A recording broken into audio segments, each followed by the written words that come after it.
बेटीज classroom. तो कैसे हैं आप सब? आई होप आप सब बहुत अच्छे होंगे और अपनी पढ़ाई कर रहे होंगे। आई नो कि एग्जाम्स पास आ रहे हैं, आपको टेंशन हो रही होगी कि इतना सारा सिलेबस है, कैसे कवर करें।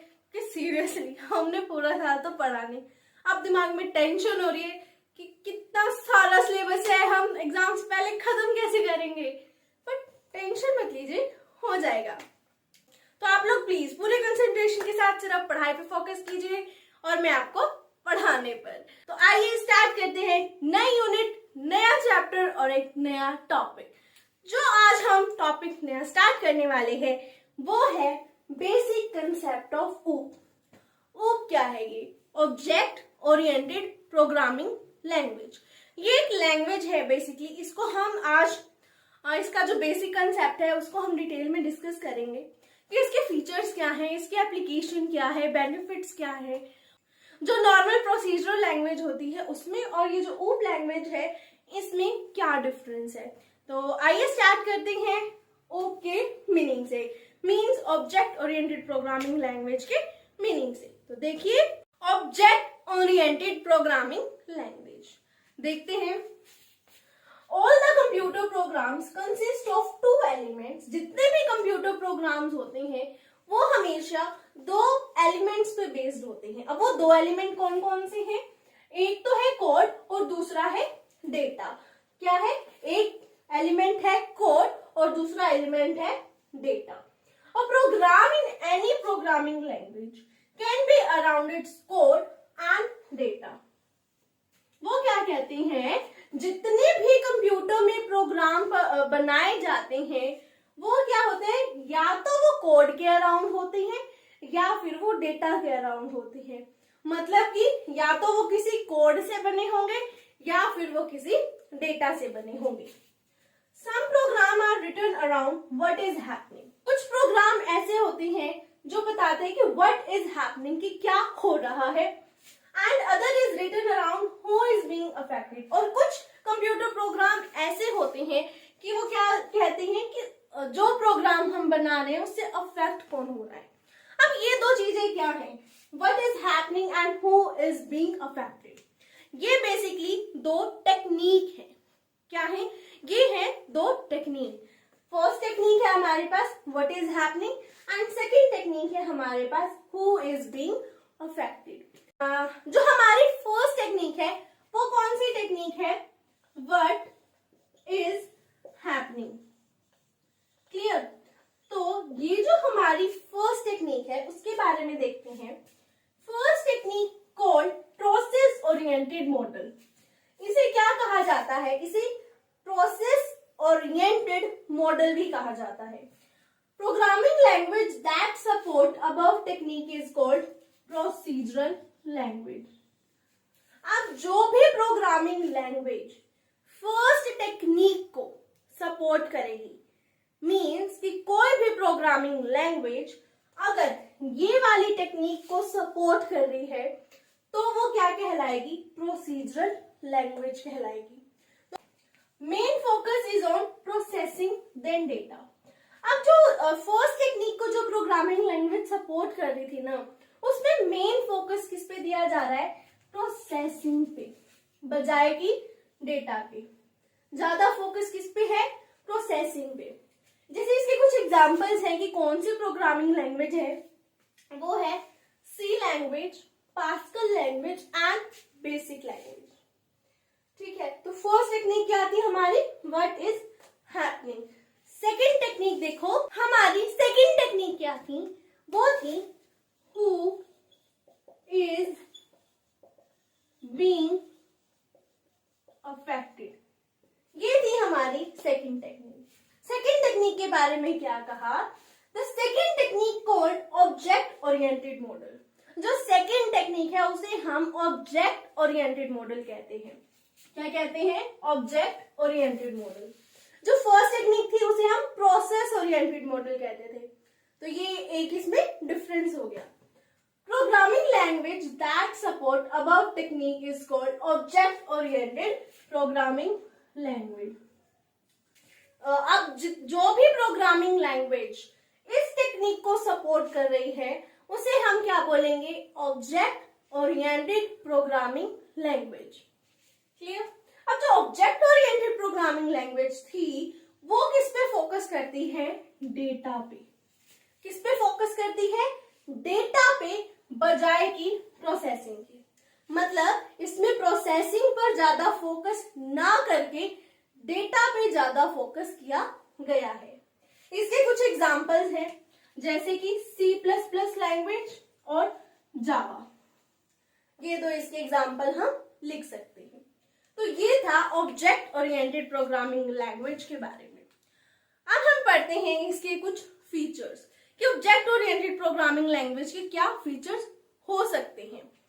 देखते हैं। अब है हमारे पास features of object oriented programming language या फिर ऑब्जेक्ट ओरिएंटेड कंसेप्ट।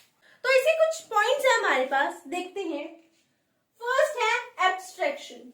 एब्स्ट्रैक्शन क्या होता है? एब्स्ट्रैक्शन एक ऐसा प्रोसेस है जहां पे कॉम्प्लेक्स इंफॉर्मेशन जो है वो हाइड कर ली जाती है और जो इंपॉर्टेंट इंफॉर्मेशन है वो दे दी जाती है। तो एक इसका एग्जांपल लेते हैं कि आप एक गाड़ी लेकर आए, आपने कार परचेज करी। आपके लिए इंपॉर्टेंट इंफॉर्मेशन क्या होगी जो आपको गाड़ी चलाने में हेल्प करे? वो इंफॉर्मेशन आपके लिए होगी कि आपको स्टीयरिंग के बारे में पता हो, इसके ब्रेक्स के बारे में पता हो, क्लच के बारे में पता हो। ये क्या है? आपके लिए इंपॉर्टेंट इंफॉर्मेशन है। और आपके लिए इसकी कॉम्प्लेक्स इंफॉर्मेशन क्या होगी कि आपको कोई ये बता रहा है कि इसकी वायरिंग ऐसी है, इसकी मोटर ऐसे काम करती है। ये आपके लिए थोड़ा सा कॉम्प्लेक्स इंफॉर्मेशन के उसमें आ जाता है। तो एब्स्ट्रैक्शन में हमें सिर्फ इंपॉर्टेंट इंफॉर्मेशन के बारे में पता लगता है, ना कि कॉम्प्लेक्स इंफॉर्मेशन के बारे में। Using important and essential features without knowing the complex information is called abstraction. Abstraction के दो पार्ट होते हैं। एक होता है डेटा एब्स्ट्रैक्शन और दूसरा होता है फंक्शन एब्स्ट्रैक्शन। क्लियर? तो इसमें हम क्या करते हैं, जितनी भी कॉम्प्लेक्स इंफॉर्मेशन है वो हाइड कर लेते हैं और जितनी भी इंपॉर्टेंट इंफॉर्मेशन है यूजर के लिए वो उसे बता दी जाती है। Means using the essential features without knowing the background details, तो उसको हम क्या कहेंगे? एब्स्ट्रैक्शन। सेकेंड है हमारे पास इनकैप्सुलेशन। अब इनकैप्सुलेशन क्या होता है? इनकैप्सुलेशन एक ऐसा प्रोसेस है जहां पे डेटा और फंक्शन को कंबाइन कर दिया जाता है। किसको? डेटा और फंक्शन को कंबाइन कर दिया जाता है into a single unit. Clear? कि जब आपके पास डेटा है और फंक्शन है, आप उसको कंबाइन करेंगे तो वो क्या बन जाएगा? इनकैप्सुलेशन बन जाएगा। अब जो इनकैप्सुलेशन का बेस है वो क्या है? क्लास। अब क्लास क्या है? Class consist of two elements, that is code and data.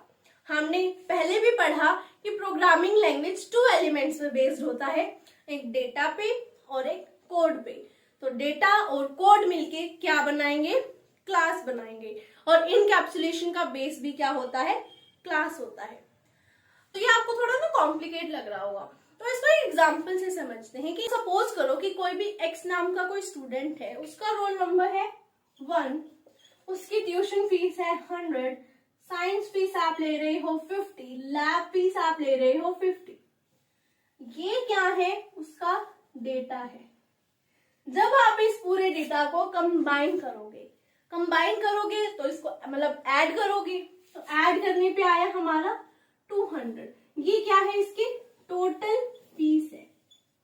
इतना समझ में आया? अब आपने क्या किया? इसको कंबाइन किया और एक सिंगल एंटिटी निकाली।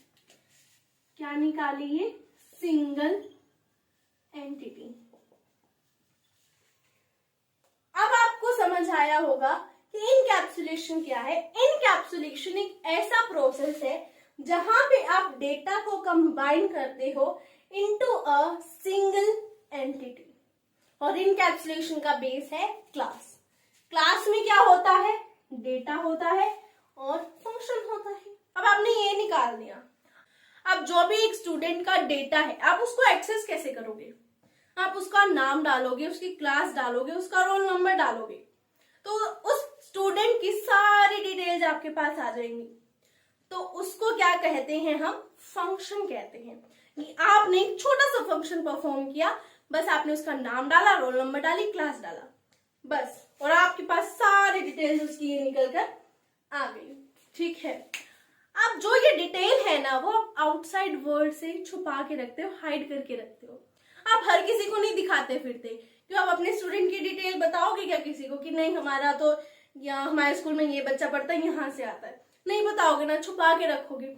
तो ये क्या है, डिटेल्स आउटसाइड वर्ल्ड से छुपा के रखी जाती है। उस डेटा को एक्सेस करने का भी तो कोई ना कोई तरीका होगा, ये तो है नहीं कि आप ही एक्सेस नहीं करोगे, आपने आउटसाइड वर्ल्ड से तो छुपा ही दिया, अब आप खुद भी नहीं देख रहे, ऐसा थोड़ी होगा। तो आप खुद तो देखोगे ही आप, लेकिन उस एक्सेस को भी आप कंट्रोल करोगे। एक्सेस को कंट्रोल, एक्सेस कंट्रोल आप 3 तरीके से करोगे। या तो आप उसको बिल्कुल ही प्राइवेट कर दोगे, दूसरा आप पब्लिक कर दोगे, और तीसरा आप कर दोगे प्रोटेक्टेड। अब ये क्या है, प्राइवेट, पब्लिक और प्रोटेक्टेड।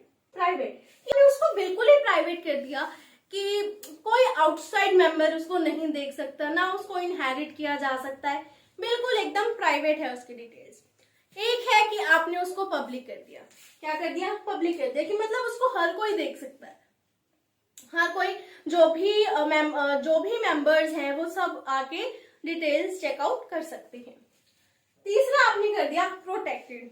प्रोटेक्टेड क्या होता है, आप भी अपने फोन में पासवर्ड लगाते हैं ना, अपने फोन को प्रोटेक्ट करने के लिए कि कोई आउटसाइड पर्सन आपके फोन में से डिटेल्स ना निकाल ले, इसलिए।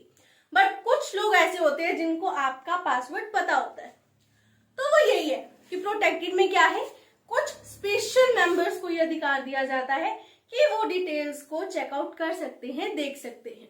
तो आई होप आपको क्लियर होगा इनकैप्सुलेशन के बारे में। थर्ड है हमारे पास पॉलीमॉर्फिज्म। क्या है, polymorphism. Polymorphism consist of 2 words, poly and morph. Poly का मतलब होता है मल्टीपल या फिर मैनी, और मॉर्फ का मीन्स होता है forms.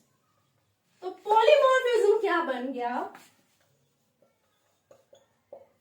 Multiple forms of an entity. जब किसी ऑब्जेक्ट को या किसी एंटिटी को आप मल्टीपल फॉर्म्स में दिखाते हो, मीन्स कि किसी भी एंटिटी या ऑब्जेक्ट के बिहेवियर को 2 या 2 से ज्यादा फॉर्म्स में दिखाया जाता है, तो वो क्या कहलाता है, पॉलीमॉर्फिज्म। इसमें कुछ पॉइंट्स आते हैं, जैसे inheritance, overloading, overriding and virtual function. ठीक है, नेक्स्ट पॉइंट है हमारे पास इनहेरिटेंस। इनहेरिटेंस क्या है, जब आप एग्जिस्टिंग क्लास में से न्यू क्लास को डिराइव करते हो, तो वो प्रोसेस क्या कहलाता है, इनहेरिटेंस कहलाता है।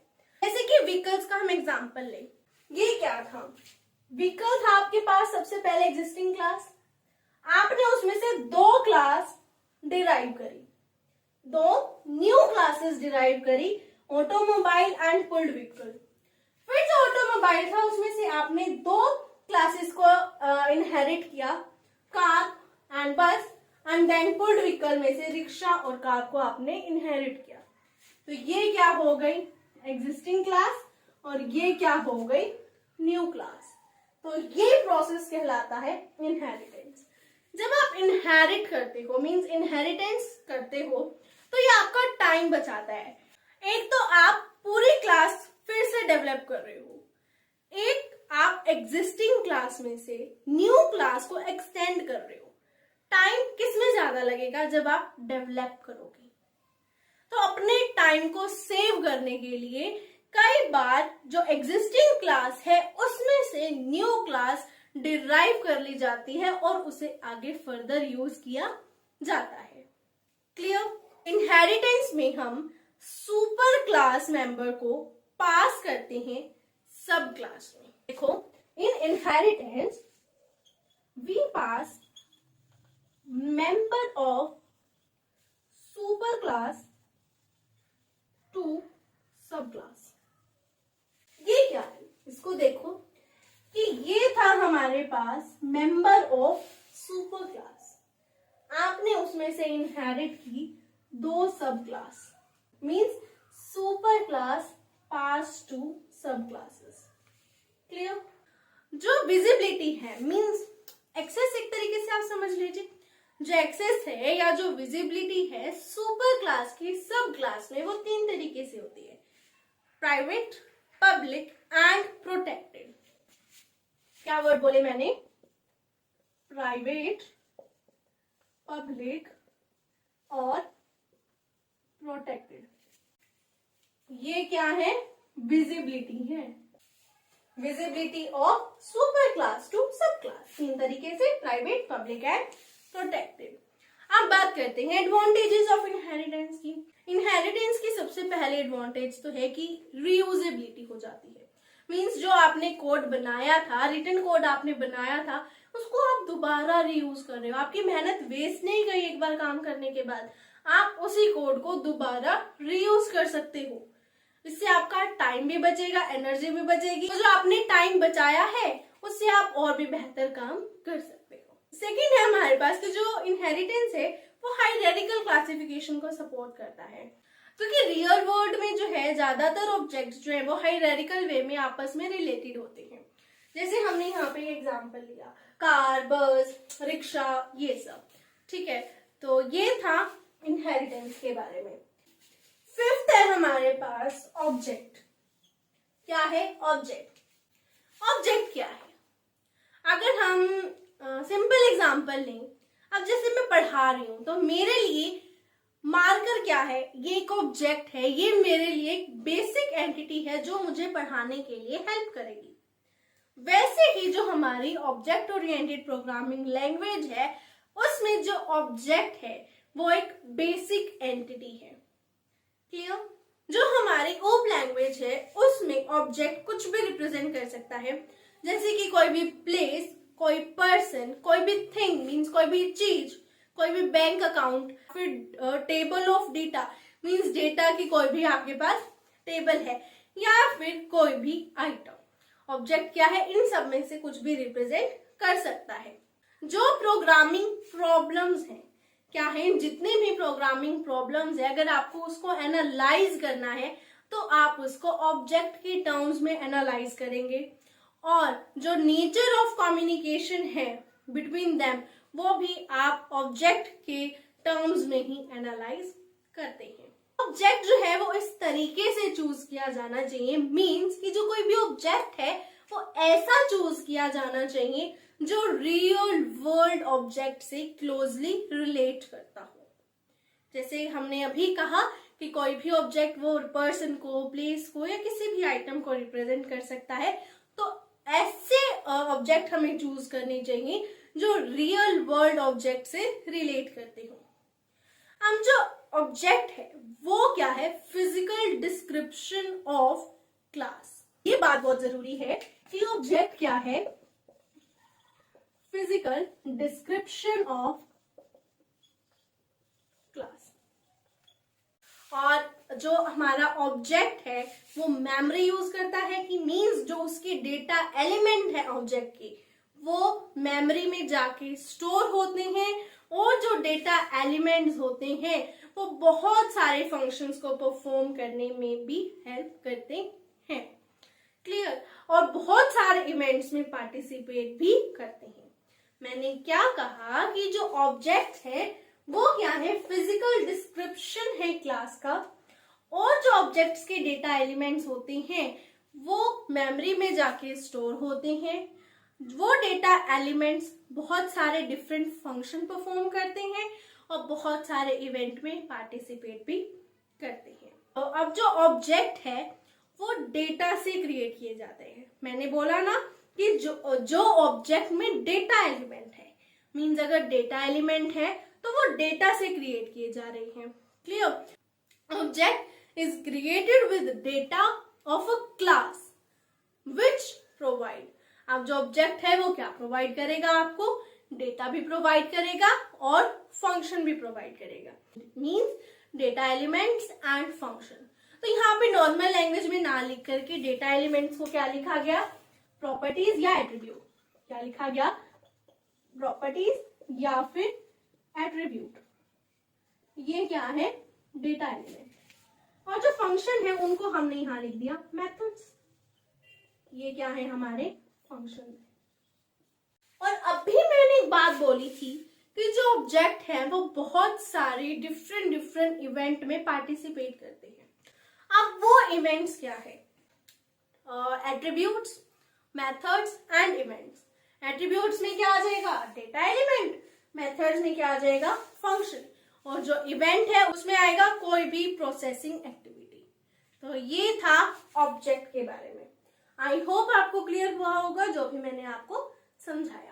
लास्ट बट नॉट लीस्ट हमारे पास है क्लास। क्लास क्या होता है, क्लास बेसिकली होता है कलेक्शन ऑफ ऑब्जेक्ट्स। क्या होता है, कलेक्शन ऑफ ऑब्जेक्ट्स। हमने अभी पढ़ा था पहले कि ऑब्जेक्ट्स क्या होते हैं। ऑब्जेक्ट्स कुछ भी रिप्रेजेंट कर सकते हैं, जैसे कोई भी प्लेस, पर्सन, आइटम या फिर कोई थिंग या फिर कोई बैंक अकाउंट। तो ये क्या है, क्लास क्या है, कलेक्शन ऑफ ऑब्जेक्ट्स। जब हम बहुत सारे ऑब्जेक्ट जो सिमिलर हैं उनको हम एक साथ ले आएंगे तो वो क्या बन जाएगी, क्लास बन जाएगी। जैसे कि हमने फ्रूट क्लास बनानी है। फ्रूट क्लास में हम क्या क्या इंक्लूड करेंगे, जितने भी फ्रूट्स हैं हमारे पास, जैसे मैंगो, स्ट्रॉबेरी, बनाना, पपाया, ग्रेप्स एक्सेट्रा। तो ये क्या बन गई, हमारी फ्रूट क्लास बन गई। तो क्या है, collection of object is a class. Classes क्या होती हैं, यूजर डिफाइन होती हैं, लेकिन बिहेव करती हैं बिल्ड इन डेटा टाइप्स में। यूजर डिफाइन होती है मीन्स कि यूजर ने बनाई है, यूजर ने उनको डिफाइन किया है। होती तो वो यूजर डिफाइन है बट बिहेव कैसा करती हैं, बिल्ड इन डेटा टाइप्स की तरह। क्लियर। क्लास है वो क्या है, लॉजिकल डिस्क्रिप्शन ऑफ ऑब्जेक्ट्स। मैंने क्या बोला, ये क्या है, लॉजिकल डिस्क्रिप्शन ऑफ ऑब्जेक्ट। याद हो तो हमने ऑब्जेक्ट में भी ऐसा ही कुछ पढ़ा था। ऑब्जेक्ट में हमने पढ़ा था फिजिकल डिस्क्रिप्शन ऑफ क्लास। बात ध्यान में रखिएगा कि दोनों में बहुत डिफरेंस है। ऑब्जेक्ट में था फिजिकल डिस्क्रिप्शन, इसमें क्या है, लॉजिकल डिस्क्रिप्शन। नेक्स्ट है हमारे पास कि क्लास है वो डिफाइन करती है, class defines the attributes and methods associated with objects. हमने जब ऑब्जेक्ट के बारे में पढ़ा था तो उसमें कहा था कि जो ऑब्जेक्ट है वो बहुत सारे इवेंट्स में पार्टिसिपेट करता है, जैसे कि एट्रीब्यूट्स, मेथड्स। जो ऑब्जेक्ट था वो पार्टिसिपेट करता था, लेकिन जो क्लास है वो डिफाइन करेगी कि एट्रीब्यूट्स क्या है और मेथड्स क्या है। सेकंड, कि जो क्लास है वो एब्स्ट्रैक्शन है, मींस कि इंपॉर्टेंट इंफॉर्मेशन दी जाएगी, जो कॉम्प्लेक्स इंफॉर्मेशन है वो हाइड कर ली जाएगी। तो जो क्लास है वो एब्स्ट्रैक्शन है of similar type of object. जितने भी ऑब्जेक्ट हैं जो सिमिलर टाइप के हैं उनको इकट्ठा किया जाएगा, एक साथ रखा जाएगा और उसमें एब्स्ट्रैक्शन की जाएगी। मींस सिर्फ और सिर्फ इंपॉर्टेंट इंफॉर्मेशन दी जाएगी, कॉम्प्लेक्स इंफॉर्मेशन हाइड कर ली जाएगी। क्लियर। क्लास है उसको मेमोरी में जगह नहीं मिलती, मींस कि वो स्टोर नहीं होती, उसको मेमोरी नहीं मिलती। तो ये था क्लास के बारे में। इसी के साथ हमारा आज का टॉपिक खत्म होता है, features of object oriented programming language. इससे आगे का जो टॉपिक है वो हम नेक्स्ट वीडियो में कवर करेंगे, applications, advantages and difference between procedural language and object oriented programming language. तो आई होप आपको आज की वीडियो पसंद आई होगी, और जिसने प्रीवियस वीडियोस नहीं देखी हैं वो प्लीज विजिट कर लीजिएगा, लिंक आपको नीचे डिस्क्रिप्शन में मिल जाएगा। And please like, comment, share and subscribe and press the bell icon. मिलते हैं नेक्स्ट वीडियो में, तब तक के लिए बाय बाय, टेक केयर।